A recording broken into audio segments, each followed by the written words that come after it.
Sharon Cuneta at Kiko Pangilinan nagsampa ng reklamong cyber libel laban kay Christy Fermin. Kung bago ka lang sa channel na ito, huwag kalimutang mag-like, share, comment and subscribe. At huwag kalimutang pindutin ang notification bell icon para maging updated ka sa bawat upload nating video. Nadagdagan ang kasong cyber libel ng showbiz columnist na si Christy Fermin. Ito ay matapos magsampa ng reklamo ang mag-asawang Sharon Cuneta at dating Senador Kiko Pangilinan. Ayon sa ibinanderang Instagram post ng entertainment reporter na si Nelson Canlas, kahapon May 10 nang dumulog ang mag-asawa sa Makati City Prosecutor's Office. Former Senator Francis Kiko Pangilinan and his wife actor Sharon Cuneta filed cyber libel charges before the Makati City Prosecutor's Office against showbiz columnist and host Christy Fermin for broadcasting baseless and malicious statements regarding their personal and family affairs. Caption sa post ni Nelson, kalakip ang litrato ni Sharon at Kiko na nakataas ang kanang kamay. Kamakailan lang din nang magsampa ng kaso ang award-winning actress na si Bia Alonzo laban kay Christy Fermin pati na rin sa Showbiz Insider na si Ogie Diaz at kanilang co-host sa kanilang showbiz programs.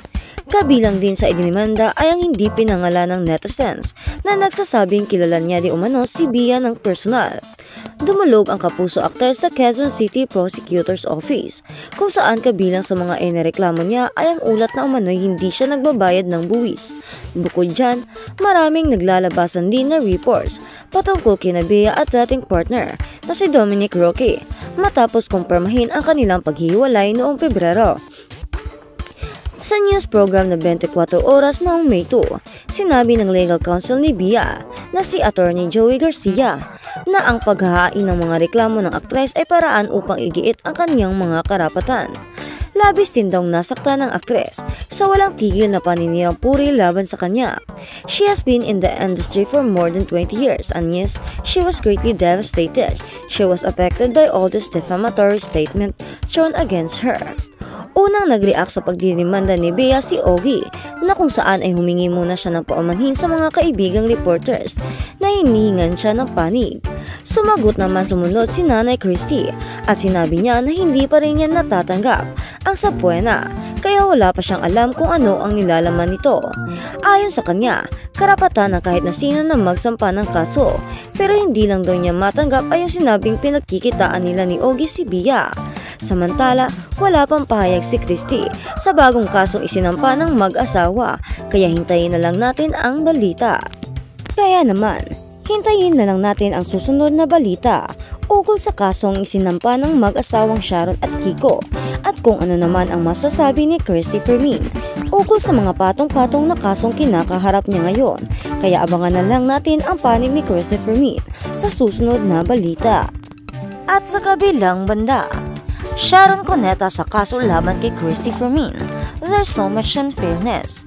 Nitong Biyernes ng umaga May 10 magkasamang pumunta ang mag-asawang Sharon Cuneta at Kiko Pangilinan para personal na maghain ng reklamo laban sa showbiz now na host na si Nanay Christy Fermin. Sa interview ni MJ Felipe kina Sharon at Kiko, sinabi nitong nagsampa sila ng kaso dahil sa malicious imputations and defamation na dulot ng mga ibinabalita tungkol sa kanilang personal na buhay. In fact, we also have private rights, lalo na when the matter is not of public interest, saad ng dating senador na si Kiko. Aminado naman si Sharon na mabigat para sa kanya ang pagsasampa ng kaso laban kay Christy Fermin dahil noong 2021 lang nang sinubukan niyang mag-reach out ito sa kabila ng kani-kanilang mga hindi pagkakaintindihan noon. Ngunit ngayon raw kasi ay nadadamay na rin ang kanyang mga anak. Kaya naman, say siyang choice kundi gumawa na ng hakbang laban dito. Wala na talaga. It gets to a point kasi na it affects your children, your family. I lost sleep over it. Kasi kahit hindi totoo, parang syempre, kahit pa paano may limang maniniwala, lahat pa ni Sharon. Pagpapatuloy pa niya, I reached out to her.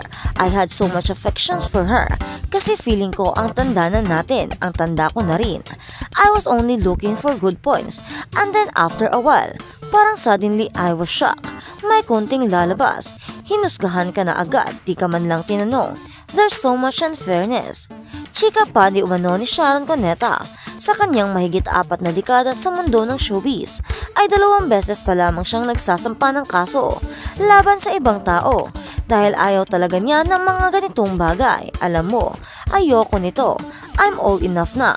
I think nagtanim ako ng goodwill sa showbiz. Wala akong ibang ginagawa kundi magtrabaho.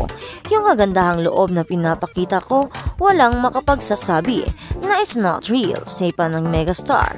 Naiyak naman si Sharon nang matanong kung ano ang naging reaksyon ng kanyang mga anak ukol sa mga isyu na sinabi ni Christy Fermin sa kanyang online vlog na Showbiz Now Na. Even my children have suffered. Ang sama ng loob nila.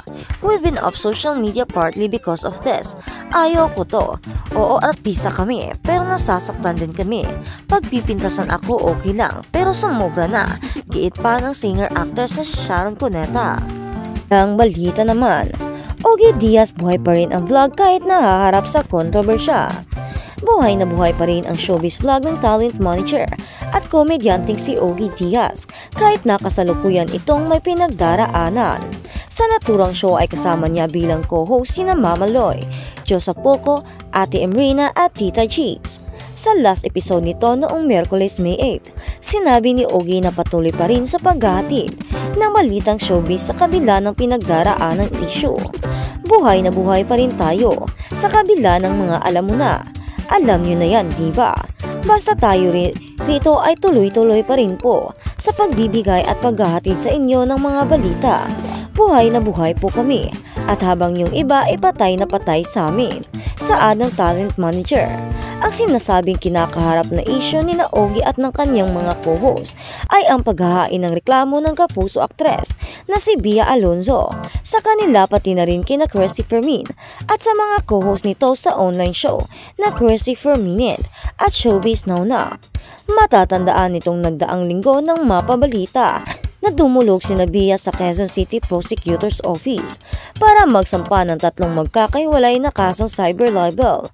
Sa kabila nito ay sinabi naman ni Ogie na wala siyang sama ng loob o anumang galit sa kapuso aktres at karapatan naman di umano nito na magdemanda.